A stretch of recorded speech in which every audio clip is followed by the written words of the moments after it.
Si Vladimir Putin, ang misteryosong leader ng Russia, hindi lang siya kilala dahil sa kanyang kapangyarihan sa politika, kundi pati sa kakaibang paraan ng kanyang proteksyon. Sa likod ng bawat paglakad niya sa entablado, sa bawat handshake niya sa international summit, ay may mga aninong may matinding disiplina, lihim at military technology. Sila ang kanyang mga bodyguard, isang grupo na tinaguriang billion-dollar security force na handang ibuwis ang kanilang buhay para sa kanya. Sa larangan ng global politics, ang kaligtasan ng isang leader ay pinakamahalaga. At pagdating sa seguridad, walang ibang leader sa mundo ang pinoprotektahan ng kasing tindi ng kay Vladimir Putin. Ang kanyang personal security detail ay hindi basta team ng mga sundalo. Ito ay isang organisasyong nilikha para maging perpekto sa bawat segundo ng operasyon. Sa puso ng sistemang ito ay ang Federal Protective Service o FSO, isang high-level agency na direktang nasa ilalim ng Kremlin. Sa loob nito may isa pang espesyal na unit, ang Presidential Security Service o SBP. Sila mismo ang nakatalaga sa personal na proteksyon ni Putin, pati na ng kanyang pamilya, mga opisina at mga tirahan. Ang FSO ay successor ng KGB's 9th Directorate, ang dating ahensya ng Soviet Union na inatasang protektahan ang mga leader ng Communist Party. Ngayon ito ang pinakamakapangyarihang security unit ng Russia na may mahigit 50,000 uniformed agents at libu-libong plainclothes personnel. Sa ilalim nito, ang SBP ay binubuo ng humigit kumulang 2,500 elite guards. Lahat sila ay dumaan sa matinding training at background check bago pa man makalapit kay Vladimir Putin. Ang mga napipili rito ay ilan sa mga pinakamahusay na produkto ng mga military academies at special forces units ng Russia. Karamihan ay may karanasan sa GRU, Military Intelligence, FSB, Main Security Agency o SVR, Foreign Intelligence Service. Ang proseso ng pagpili sa kanila ay napakahigpit. Sinusubok ang tibay nila sa labanan, sa disiplina sa gitna ng tensyon, at dapat may kakayahan silang manatiling kalmado sa anumang sitwasyon, mula sa ice cold ng Siberia hanggang sa init ng Middle East. Lahat ng bodyguard ni Putin ay may access sa makabagong kagamitan tulad ng bulletproof limousines, anti-drone systems, jamming devices, helicopters, at maging tactical drones. Ang mga drones na ito ay nagsasagawa ng reconnaissance sa bawat lugar bago siya dumating. Kahit ang mga payong at briefcase nila ay hindi ordinaryo. Gawa ito sa Kevlar at maaring gawing pananggalaban sa bala o granada sa loob ng ilang segundo. Upang mapanatili ang pisikal at mental na kondisyon, ang karamihan sa kanila ay pinapalitan na pagdating ng edad na 35. Pero ang mga naglingkod ng tapat at mahusay ay ginagantimpalaan. Ginagawa silang regional governor, federal minister o inilalagay sa matataas na posisyon sa gobyerno bilang tanda ng kanilang katapatan sa Pangulo. Sa ganitong sistema, hindi lang proteksyon ang ibinibigay ni Putin sa kanilang serbisyo, kundi buhay na puno ng pribilehiyo at kapangyarihan. Kaya't ang loyalty ng bawat miyembro ay ganap talaga at walang kapalit. Isa sa mga kakaibang aspeto ng seguridad ni Putin ay ang organizational layering ng kanyang mga team. Ang buong operasyon ay nahahati sa iba't ibang grupo at bawat isa ay may espesyal na tungkulin. Ang Team 1 ay ang pinakamalapit sa kanya, ang Special Group. Ito ang elite unit na palaging nasa paligid ng Pangulo, mula sa mga public event hanggang sa private engagements. Sanay sila sa martial arts, marksmanship at close quarter combat. Handa silang harapin ng anumang banta. Kahit pa kapalit ay buhay nila. Ang bawat isa ay may SR-1 vector pistol, isang makapangyarihang sandata na kayang tumagos sa armor at magpaputok ng 40 rounds per minute. May dala rin silang Kevlar umbrellas at armored suitcases na nagsisilbing portable shield sakaling magkaroon ng atake. Kapag may panganib, kayang itayo ng mga ito sa loob ng ilang segundo bilang pansamantalang depensa habang inaalis si Putin mula sa lugar.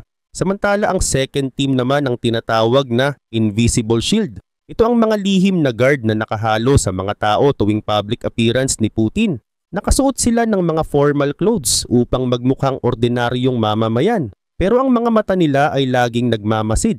Gumagamit sila ng micro earpieces, surveillance cameras at facial recognition systems para agad matukoy kung sino ang posibleng banta. Kapag may nakita silang kahina-hinala, mabilis nilang i-isolate at ikukulong ang taong iyon bago pa ito makalapit. Ang sistema ng FSO ay parang isang moving fortress. Sa bawat hakbang ni Putin nakasing ang lahat ng team, mula sa intel operations, crowd control, sniper overwatch hanggang sa air surveillance. Bawat minuto, bawat ruta, bawat pintuan ay sinisiyasat ng maraming beses bago siya pumasok. Bukod sa dalawang pangunahing grupo ng mga bodyguard ni Vladimir Putin, meron pang ikatlong team na may napakahalagang tungkulin. Sila ang nagbabantay sa perimeter tuwing may mga public event. Karaniwan silang nakapwesto sa labas ng mga crowd, laging alerto para matiyak na walang sino mang kahina-hinalang tao ang makalapit sa presidente. Ang trabahong ito ang nagsisilbing unang linya ng depensa para mapigilan agad ang anumang posibleng panganib bago pa ito makalapit kay Putin. At kung iyon ang unang harang, ang ikaapat na team naman ay ang grupo ng mga sniper na nakaposisyon sa mga rooftop. Sila ang tahimik pero matatalas, laging handa, at ang mga mata nila ay nakatutok sa bawat galaw ng paligid. Ang presensya ng mga sniper na ito ay hindi lang proteksyon, kundi babala rin sa sino mang magtatangkang umatake. Isang tingin pa lang sa kanila, alam mong imposible na makalapit kay Putin nang hindi napapansin. Pero hindi dito nagtatapos ang seguridad ng presidente. May mga karagdagang team din na naka-assign para sa motorcade, mga residences at sa bawat public appearance niya. Halimbawa, kung sakaling may atake, may nakahandang extraction plan. Isang mabilis na operasyon para mailabas agad si Putin sa lugar ng panganib. At syempre meron siyang armored convoy. Isang convoy na sobrang tibay at espesyal na dinisenyo para sa rapid evacuation o agarang paglilikas. Ang mga sasakyang ito ay hindi ordinaryo.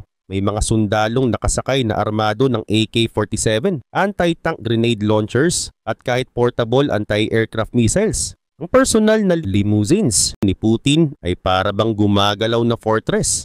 Kaya nitong tiisin ang pagsabog o bala ng hindi man lang natitinag. Bukod pa dyan, may sarili siyang grupo ng IT experts, mga tech specialists na katuwang ng mga security team. Sila ang gumagamit ng advanced surveillance systems, encrypted communication at threat analysis tools para tiyakin na walang makalusot na panganib. Minsan pa nga ilang buwan bago ang biyahe. Sinusuri na nila ang mga lugar na pupuntahan ni Putin, hindi lang para hanapin ang mga kriminal, kundi pati ang mga posibleng natural disasters na pwedeng makaapekto sa kanya. Ibig sabihin hindi lang ito tungkol sa lakas, kundi sa kombinasyon ng intelligence, strategy at technology. Ang koordinasyon ng mga team na ito ay napakahigpit. Gumagamit sila ng encrypted channels sa komunikasyon, kaya't ligtas ang bawat palitan ng impormasyon. Magkasabay na nagtatrabaho ang FSO at SBP. Sabay silang nagka-analyze ng mga banta at nag-a-adjust ng security protocols kung kinakailangan. Ganito kataas ang antas ng disiplina at presisyon ng mga bodyguard ni Putin. At hindi lang ito limitado sa loob ng Russia. Kapag bumibiyahe siya sa ibang bansa, nakikipagtulungan din ang kanyang security team sa mga local law enforcement at intelligence agencies ng bansang pinupuntahan niya. Sila mismo ang nagsusuri sa mga hotel at accommodation bago siya tumuloy roon. Isa pa sa mga pinaka-kontrobersyal na usap-usapan ay ang umano'y paggamit ni Putin ng body double, isang kapalit na tao na kamukhang kamukha niya para lituhin ng mga posibleng umaatake. Bagaman paulit-ulit nang itinanggi ito ng Kremlin, marami pa rin ang naniniwalang ginagamit ito sa piling pagkakataon. Lalo na nang minsang makita si Putin na lumabag sa sarili niyang protocol, nakikipagkamay, nagpapaselfie sa mga tao at may eksenang hinalikan pa ang ulo ng isang bata sa Dagestan. Para sa marami, imposibleng gawin niya iyon kung walang dagdag na seguridad sa paligid. Isa naman sa mga totoong ipinapatupad ay ang pagtiyak na ligtas ang pagkain ng presidente. May food taster siyang sumusubok sa pagkain bago niya ito kainin para masigurong walang lason o anumang panganib. Ang mga miyembro ng FSO at SBP ay hindi lang proteksyon sa katawan ni Putin. Sila rin ang pinakamalapit sa kanya. Kasama nila siya saan man, sa mga biyahe, pulong, sports event at pati sa personal na oras. Dahil dito nakikilala nila ng husto ang ugali, ritmo at mga kaugalian ni Putin. Bagay na tumutulong para mas epektibong maprotektahan siya. Sa paglipas ng panahon, nabubuo ang matibay na tiwala at koneksyon sa pagitan ng presidente at ng kanyang mga tagapagtanggol. At kung may patunay man ng husay ng FSO at SBP, iyon ay ang mga totoong insidenteng nailigtas nila si Putin sa panganib. Tulad noong year 2002 nang mapigilan nila ang isang assassination attempt sa Azerbaijan. Isang Iraqi ang nagbabalak patayin ng Russian president. Isa lang ito sa mga patunay kung gaano kahigpit, kahanda at kabuo ang depensang nakapaligid kay Vladimir Putin. Matapos ang paulit-ulit na pagtatangka laban kay Vladimir Putin, pinatunayan ng kanyang mga bodyguard kung gaano kaingat at kalawak ang kanilang operasyon. Noong year 2002, isang lalaki ang nahuli na may koneksyon umano sa mga rebelde mula Afghanistan at Chechnya. Ayon sa mga ulat, bitbit nito ang mga pampasabog na balak niyang ibigay sa isa pang kasabwat. Sa parehong taon muli nilang napigilan ang isa pang assassination plot. Sa pagkakataong ito galing sa grupo ng mga taong nagpapanggap bilang repairmen. Natuklasan ng mga security team ang 40 kilograms ng explosives na itinanim mismo sa ruta na madalas daanan ng Russian president. Ngunit isang oras lang matapos itong madiskubre, misteryosong nawala ang mga bomba. Dahil dito, agad na binago ang ruta ng convoy ni Putin, isang hakbang na posibleng nagligtas ng kanyang buhay. Lumipas ang ilang taon, noong year 2012 naging laman ulit ng headlines ang isang Chechen national na si Adam Osmaev. Ayon sa mga autoridad, plano nitong patayin si Putin, ngunit maagap itong na-intercept ng mga Russian Special Forces. Nahuli si Osmaev sa lungsod ng Odessa sa Ukraine at ipinalabas pa sa Russian television kung saan pinilit umano itong umamin sa kanilang plano. Ngunit hindi lang panlabas na banta ang binabantayan ng mga tauhan ng Federal Protective Service o FSO at Presidential Security Service o SBP. Sila rin ang ginagamit sa loob mismo ng bansa para sugpuin ang mga protesta laban sa gobyerno, arestuhin ng mga opposition activist at pigilan ng mga mamamahayag na itinuturing na banta sa administrasyon. Sa madaling sabi, ang kanilang tungkulin ay hindi lang protektahan ang katawan ng Pangulo, kundi pati ang kapangyarihang bumabalot sa kanya. At pagdating sa pagprotekta kay Putin at sa katatagan ng pamahalaan, may isa pang unit na tumatayo bilang lihim na sandata ng Kremlin. Isang $1 billion private army na kilala sa pangalang Wagner Group. Ang Wagner Group ay isang Russian private military company o PMC. Ibig sabihin pribadong grupo ng mga sundalo na inuupahan ng estado para sa mga misyon sa labas ng opisyal na hukbo. Itinatag ito noong year 2014 ni Yevgeny Prigozhin, isang negosyanteng kilalang malapit kay Vladimir Putin. Tinawag siyang Putin's chef dahil sa kanyang catering business para sa Kremlin at iba pang opisyal na okasyon ng gobyerno. Pero higit pa sa pagkain ng niluto ni Prigozhin, siya rin ang utak sa likod ng mga troll farms at mga media network na kumakalat ng pro-Russian propaganda at posibleng nakialam pa sa mga dayuhang eleksyon. Ang unang commander ng Wagner Group ay si Dmitry Utkin, isang dating opisyal ng Russian Special Forces na tinatawag na Spetsnaz, isang elite unit ng militar na nagsasagawa ng mga delikadong operasyon sa labas ng bansa. Ang pangalan na Wagner ay galing umano sa kanyang radio call sign. Hanggo ito sa paborito niyang German composer na si Richard Wagner, na siyang paborito ring musikero ni Adolf Hitler. Bago pa man mabuo ang Wagner, sina Utkin at ang ilan sa kanyang mga tauhan ay kasapi ng Slavonic Corps, isa ring grupo ng mga mercenary na lumaban sa Syria noong year 2013 ngunit natalo ng Islamic State militants.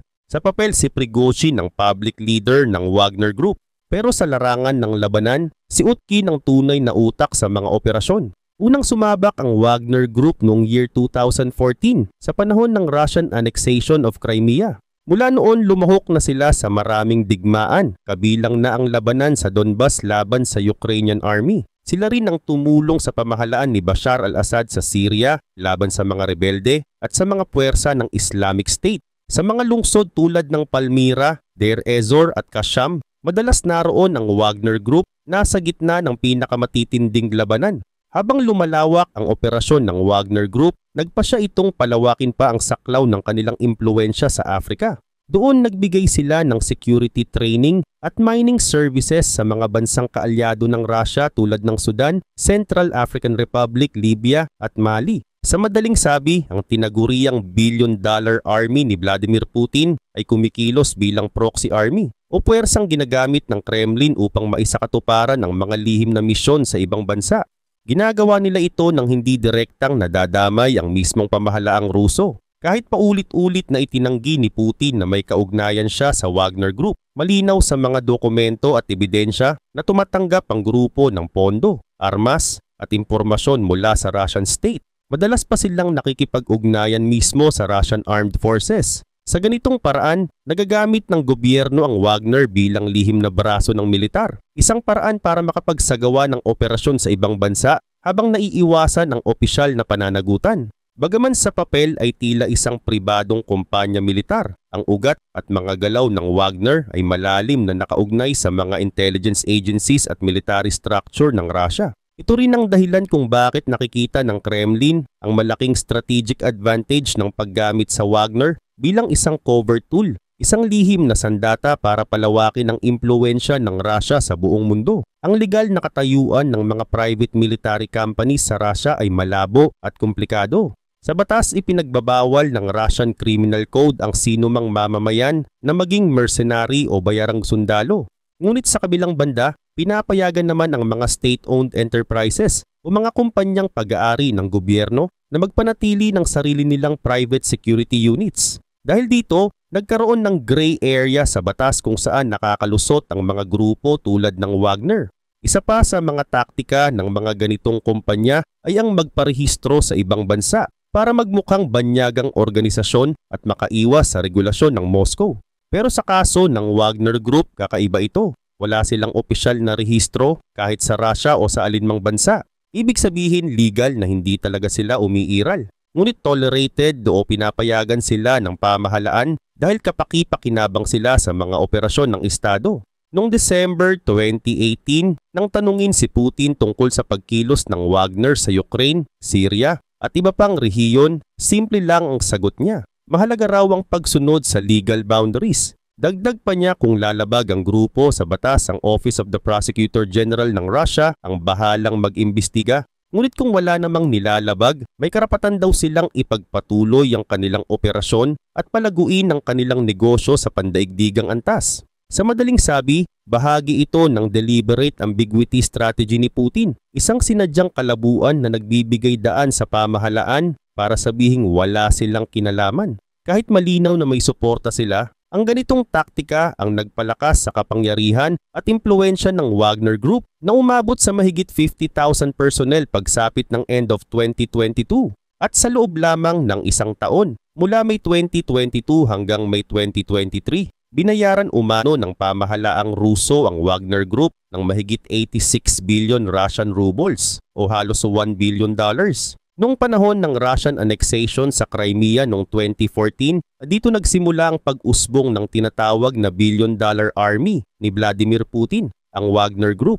Sa panahong iyon, nakipagsanib-puwersa ang mga tropa ng Wagner sa mga regular na sundalong Ruso at nakilala sila sa bansag na polite people. Tinawag silang ganoon dahil sa kanilang mahinahon at disiplinadong asal habang nag-ooperate.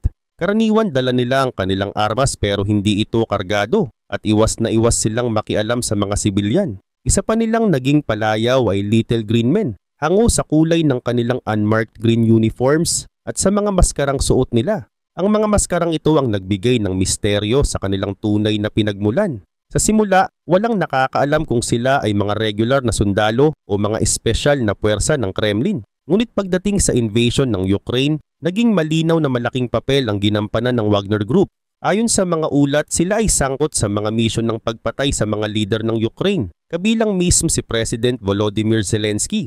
Sa ulat ng The Times noong January 2022, mahigit 400 kontratista mula Central African Republic ang inilipad papuntang Ukraine para sa misyon na ito. Layunin daw ng operasyon na patayin si Zelensky at iba pang opisyal ng gobyerno bilang paghahanda sa pagsalakay ng Russia noong February 24, 2022 at sa loob lamang ng isang linggo hanggang March 3, 2022. 3 beses umanong tinangkang paslangin si Zelensky. 2 sa mga tangkang yon ay iniuugnay sa Wagner Group, ngunit hindi ito naging matagumpay. Isa sa pinaka-kontrobersyal na taktika ng Wagner ay ang pagre-recruit ng mga bilanggo sa loob ng Russia para ipadala sa digmaan. Noong December 2022, ayon kay John Kirby ng US National Security Council, umabot na sa 50,000 ang mga sundalo ng Wagner sa Ukraine. Binubuo ito ng 10,000 kontratista at 40,000 preso. Ang mga bilanggo ay inalok ng 100,000 hanggang 200,000 rubles at 6 na buwan amnesty kapalit ng pagsali sa labanan. Kung sila naman ay mamatay, ipinangakong bibigyan ng gobyerno ng 5 million rubles ang kanilang pamilya bilang kabayaran. Ayon sa mga ulat, ang mga dating preso ang naging pangunahing assault force ng Russia sa Battle of Bakhmut, isa sa pinakamatitinding labanan. Ngunit ayon sa mga Ukrainian soldiers at dating prisoners of war, ginagamit umano ng Wagner ang mga bilanggo bilang human bait.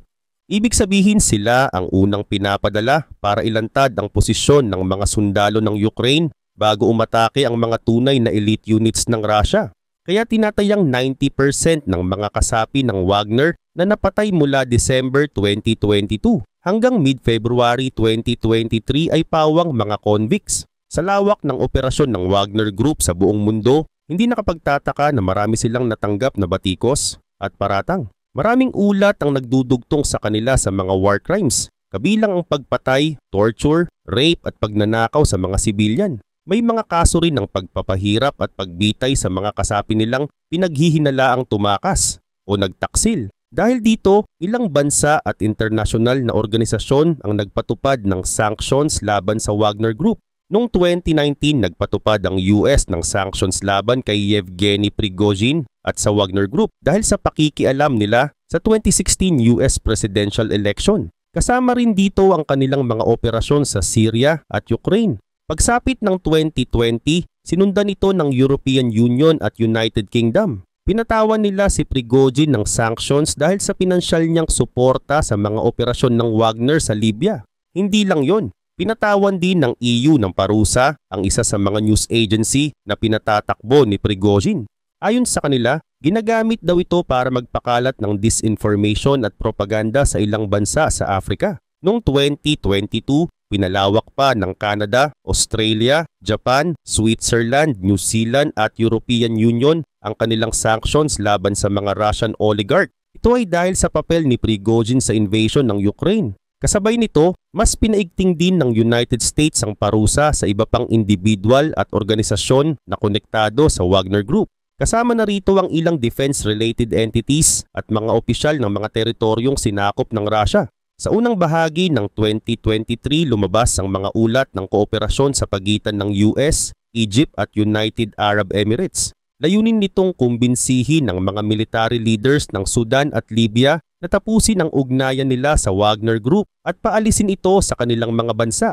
Ngunit ayon sa mga eksperto, kahit pa may napakaraming sanctions at diplomatic pressure, tuloy pa rin sa operasyon ng Wagner sa iba't ibang bansa. Sinasabing mahina ang epekto ng mga parusang ito dahil sa lawak ng koneksyon ni Prigozhin at ng kanyang pribadong hukbo. Ngunit dumating ang July 19, 2023 nang biglang magbago ang lahat.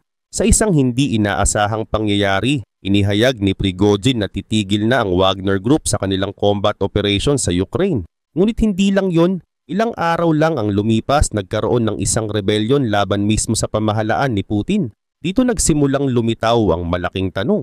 Paano nangyari na ang taong minsang naging pinakamalaking sandata ni Putin ay siya ring naging pinakamalaking banta sa kanyang kapangyarihan? Ang sagot ay pinaghalo ng politika, kapangyarihan at pagkakanulo. Ilang buwan bago ang insidente, lantaran ng nakipagbangayan si Prigozhin sa mga mataas na opisyal ng militar ng Russia. Paulit-ulit niyang sinisisi ang military leadership sa mga pagkatalo ng Wagner sa silangang Ukraine. Ayon sa kanya, hindi umano sapat ang mga armas at kagamitan na ibinibigay sa kanyang tropa. Mas pinapaboran pa raw ang mga regular na sundalo kaysa sa kanila. Bagamat dati niyang sinusuportahan ang invasion ng Ukraine, unti-unti niyang ipinahayag ang pagkadismaya sa mga pinuno ng depensa, partikular kina Defense Minister Sergei Shoigu at Chief of General Staff Valery Gerasimov. Ayon kay Prigozhin, sila raw ang dahilan ng mga kabiguan ng militar at ng pagkabawi ng ilang teritoryo ng Ukraine. Hanggang sa dumating ang June 23, 2023, ang araw na sumabog ang galit ni Prigozhin. Ayon sa kanya, inutusan daw ng mga opisyal sa Moscow na bombahin ang mga Wagner camps na nagresulta sa pagkamatay ng marami sa kanyang mga tauhan. At dito nagsimula ang isang makasaysayang kaganapan, ang mutiny na yumangig sa mismong puso ng Russia. Agad niyang sinisi ang Russian Ministry of Defense na ayon sa kanya pumatay ng halos 2,000 tauhan niya. Sa isa pang video, binatikos ni Prigozhin ang mismong dahilan ng digmaan sa Ukraine. Anya, ito raw ay para lamang sa kapakanan ng mga makapangyarihang Russian elites. Inakusahan din niya ang militar ng pagtatago ng tunay na bilang ng mga nasawi. Ayon sa kanya, umaabot umano sa 1,000 ang namamatay sa bawat araw ng labanan. Dahil dito, inanunsyo niya ang isang armadong paghihimagsik laban sa Ministry of Defense. Noong June 24, 2023, tumawid ang mga tauhan ng Wagner mula Ukraine papasok sa Russia. Sinakop nila ang lungsod ng Rostov-on-Don, halos walang laban. Tinawag ito ng Kremlin na isang mutiny, ang pinakamalaking krisis sa seguridad ng Russia mula pa noong 1999. Habang papunta sa Moscow ang libo-libong tauhan ng Wagner kasama ang mga tangke at mabibigat na armas, pumasok sa eksena ang president ng Belarus, si Alexander Lukashenko. Siya ang namagitan upang tapusin ang rebelyon kapalit ng kaligtasan ng mga tauhan ni Prigozhin. Pagkatapos nito, umatras ang Wagner forces at tuluyang nawala sa publiko si Prigozhin. Ilang buwan nang lumipas noong August 23, 2023. Bumagsak ang private jet ni Prigozhin sa pagitan ng Moscow at St. Petersburg. Kasama niyang namatay ang 9 na opisyal ng Wagner, kabilang ang co-founder na si Dmitry Utkin. Marami ang nagduda, aksidente ba ito o sinadyang paghihiganti ng Kremlin? May nagsasabing missile strike, iba naman ay naniniwalang bomba ang dahilan. Inilagay mismo sa loob ng eroplano. Hanggang ngayon walang malinaw na sagot, ngunit isang bagay ang sigurado. Sa pagkamatay ni Yevgeny Prigozhin, natuldukan ang kapangyarihan ng Wagner Group. Ang tinaguriang billion-dollar army ni Putin ay tuluyan ng nabuwag at naiwan bilang anino ng sarili nitong alamat.